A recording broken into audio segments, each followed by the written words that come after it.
So as we have discussed the types of economy, an economy can be categorized according to on some broad classifications. One was according to the stages of development as we have discussed, and the other is the nature of the economy, that is based on the administrative methods, ownership of resources, objectives. So basically it has been divided, it can be divided into the capitalistic economy, socialistic economy and mixed economy. Now first we will go or learn about the capitalistic economy or capitalism. Now what do we mean by a capitalist economy?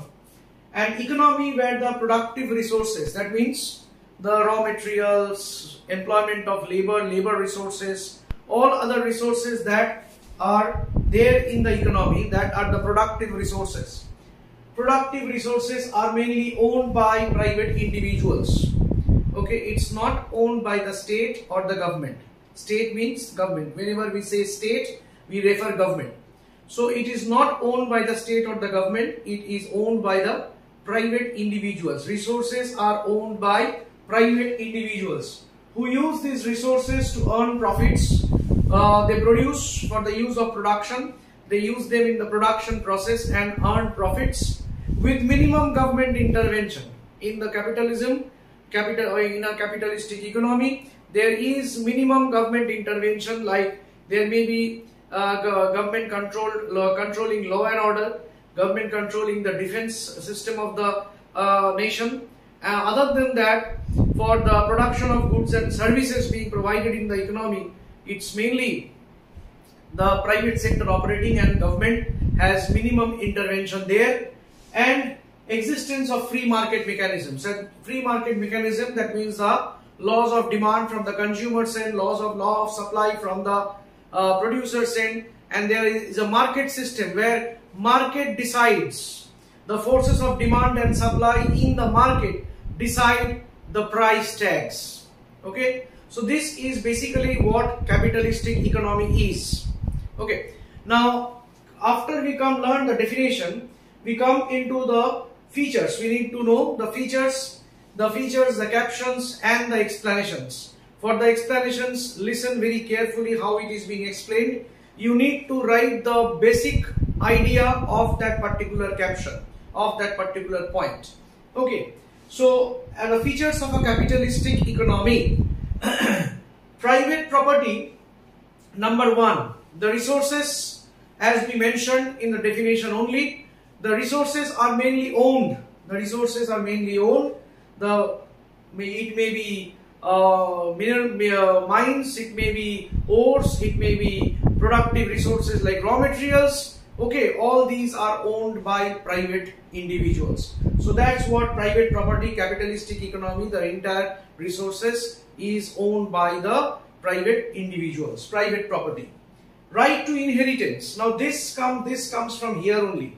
Okay, this is a part which is concluded from here. Right to inheritance. Once there is existence of private property, so what happens when there is a hierarchy, the hierarchy maintained after a particular individual, the son, the daughter and all, they according to the hierarchical existence, the property gets shifted, the ownership gets shifted to the according to the hierarchy. So that's the right to inheritance which exists in a capitalist economy. And government cannot take over. Government cannot take over. It goes according to the hierarchy. Freedom of enterprise. Producers, farms, they are free to decide what occupational or what manufacturing items they are going to produce.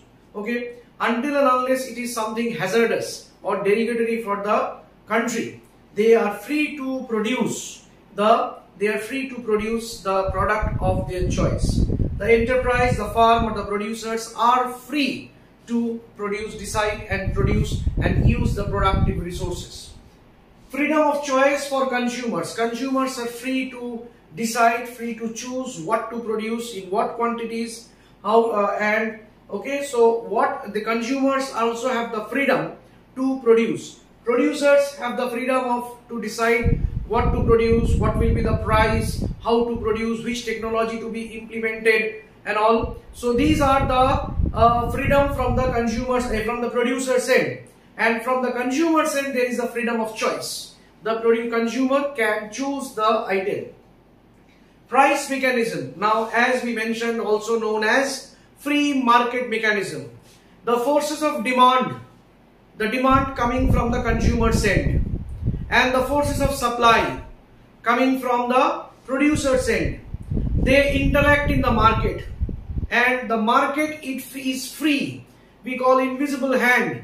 These producers and the sellers, producers and the consumers, they interact, they come into a decision. Situation may be excess demand, or situation may be excess supply, situation may be shortage of supply. So different situations working in the market, and finally the equilibrium price of the product. The equilibrium price of the product is set in the market. In setting the price of the product, government doesn't have any intervention. The market forces of demand and supply is finally deciding the quantity which is demanded, the quantity which is supplied, and the equilibrium price at which the demand and the supply is matching. So that's the forces of demand and supply that gets operated in a free market mechanism that exists. The price mechanism or free market mechanism, as we say, exists in the capitalistic economy. Competition. Competition is one of the biggest pillar in the capitalist system, because it may be, the competition may be in the product market, the competition may be also in the factor market. There is competition among the resources, so to prove their efficiency, to give the best output, okay, so that they can bargain with the higher wages and all. And in the product market, there is competition with respect to quantity and quality. There is competition with respect to the quantity and quality, so that to grab the maximum market share, So there is competition among the firms, among the producers, which ultimately leads to implementation of better technologies and improvement in the quality of the goods, improvement in the services provided.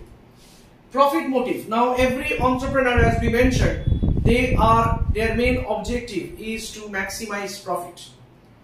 Whatever a maximize profit, or in the other way you can say cost minimization. Minimum cost, how to produce the items, better quality, with better efficiency, services being provided with minimum cost, so that the profit can be maximized. So that's what a capitalist economy mainly targets. And self-interest may be from the producer's end, may be from the consumer's end. Everybody is trying to maximize their own interest, to get the maximum benefit. Producers trying to maximize their profits, consumers trying to maximize their utility by free choice they have. Okay, so everybody is running after the self-interest. It may not be the welfare or the interest of the society as a whole. And finally, as we mentioned, in all this process of market mechanism, price mechanism and all, there is minimum government intervention. Minimum. We are not telling that there is no government intervention.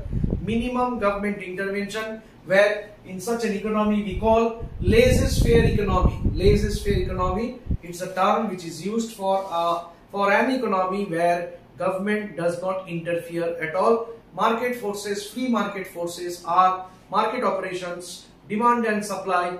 They are free to operate and decide the equilibrium price, equilibrium quantity, amount to be produced, amount to be sold, amount demanded. So quantity demanded. So all these are with minimum government intervention. We call it a laissez-faire economy. So these are the features of the capitalistic economy that you need to learn, the points and the explanations. As I have told, the basic explanation within 2 sentences you have to describe the basic fact. Okay, so learn from the textbook and listen to the explanations as mentioned here repeatedly, so that you can go through and get acquainted with the features of capitalistic economy.